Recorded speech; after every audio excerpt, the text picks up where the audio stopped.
Very much. Thank you, Madam Chair.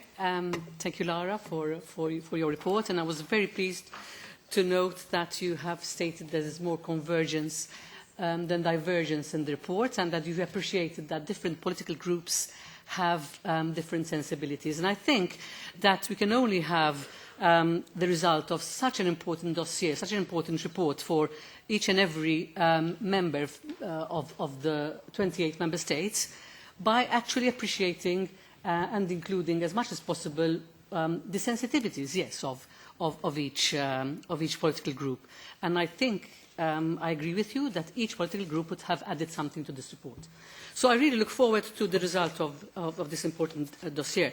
Actually, as shadow for the Socialists and Democrats, my approach was to restore a holistic, progressive vision of the single market, based on the legal provisions enshrined in the Lisbon Treaty, which obviously includes social, environmental and consumer protection clauses. And this is for the benefit of everyone. This report is an opportunity for our committee to set a list of priorities for the years to come.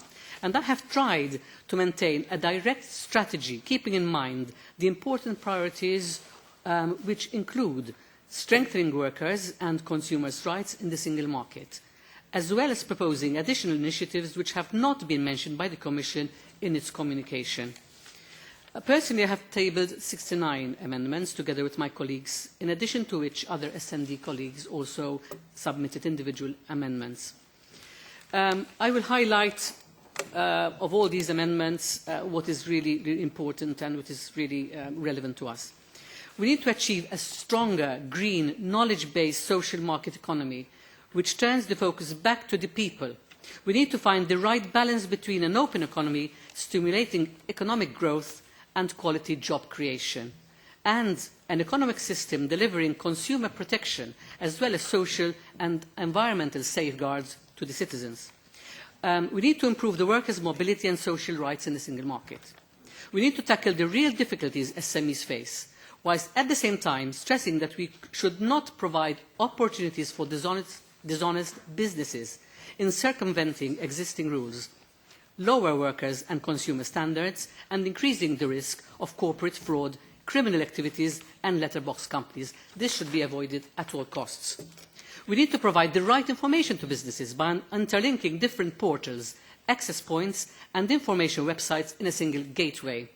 We need to emphasise the specific role of traditional manufacturing by crafts and SMEs, to improve enforcement and application of single market rules. We need to adopt a detailed assessment on the social impact of the single market legislation and to acknowledge the benefits of the social economy. We need to promote quality of products and EU labelling schemes and to safeguard high standards and strong rights for consumers, including collective redress.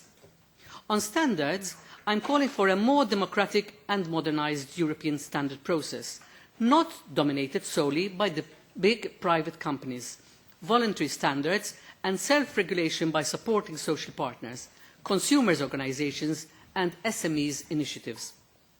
I am also in favour of an initiative to strengthen the protection of geographical indications for non-agricultural products, public procurement, product safety and market surveillance.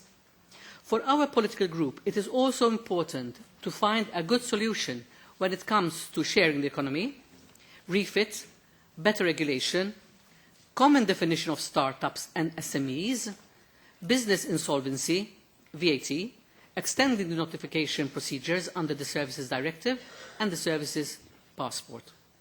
I appreciate that some of this is very challenging, but this is a very important dossier, and I believe with the goodwill of all groups involved, we will be able to produce a report which is really a benefit to our consumers, to workers, and to all citizens in the European Union.